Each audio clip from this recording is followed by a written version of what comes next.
Hi friends, it's Melanie here. This week as we're looking at purpose, I was thinking about how overwhelming that can feel. To what's my purpose? I don't know. And sometimes we put pressure on ourselves to really have a purpose and have that elevator speech of, well, my purpose is blah, blah, blah. And I just wanted to set that aside and say, relax. There's a lot of ways that we can interpret figuring out what our purpose is. And so I had 3 different ways of thinking about purpose that I wanted to talk to you guys about today.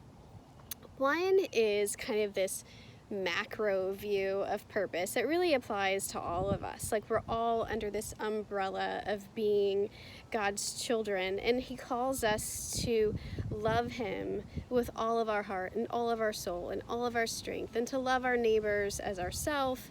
He calls us to glorify Him in whatever we're doing, to be kind, to seek justice, to walk humbly. And so I think if we don't feel that we've really landed on what our individual purpose is yet, that's totally okay, because this is already a pretty big job for us to live our lives in a way that's glorifying to God, to love Him and to love others. And that is a purpose that is really important, that's applicable to all of us. I think then we can kind of get down to our individual purpose. And I think that's as we're getting to know God, we're getting to know ourselves better. And as we trust Him and His voice and who He says we are, we're hearing more from Him about who we are. And I think that can help us uncover how we are uniquely made and help point us to our unique purpose. What are our strengths? Where are the areas that we lean upon others because we're made for that type of community in life? What are the things that people see in us that we don't see in ourselves, but we keep hearing it repeated, and we're like, oh, maybe there's something to that. Or what are even the patterns that we see in our lives? I think over the years, I've kind of pinpointed that my unique purpose is that I'm often called by God to come alongside someone or an organization who is trying to go somewhere, but they don't know how to get there. And so I walk alongside them through kind of that gap of where they are to where they want to go, and help them figure out what the plan is and how to do that.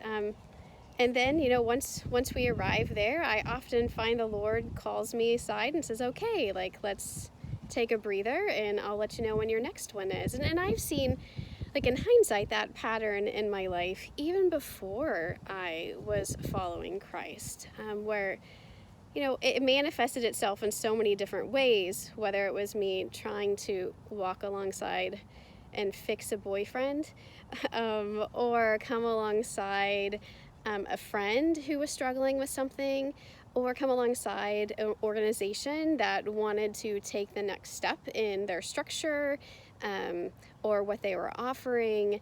And so it's been fascinating to me to kind of see the similarities in all of those things when you peel back all the circumstantial layers, that this is really God inviting me into somebody else's circumstances and supporting them in moving them forward. So I think, we have our macro purpose. We can, over time, detect our individual purpose because we're each uniquely made for good works that He's prepared for us in advance. But then I think as we continue growing in confidence of who God is and who He says we are, and our trust in Him, then I think we also kind of get down to this micro purpose of God, what are you doing in this very moment? What are you doing in this conversation? What is my purpose here as I'm waiting in line at the grocery store? Or what is my purpose here in this conversation with my spouse or with my son? And so we can kind of take those opportunities to connect with God and join Him in what He's doing. And I think that's another way of thinking about purpose. So I just wanted to share these thoughts with you that, If you get to a point where you feel overwhelmed by trying to figure out what is my purpose, what is life giving to me, that really just take a step back and relax, that this is a journey, that I'm constantly learning more about who God is and who I am and how that impacts what He's calling me to do, and my awareness of what that is and how to enter into it. And so whether you're thinking about a macro purpose or your individual purpose or that micro purpose, all of that is glorifying to God and part of the adventure that we get to live as His children. So I hope you find some encouragement in that, and that you guys have a great day.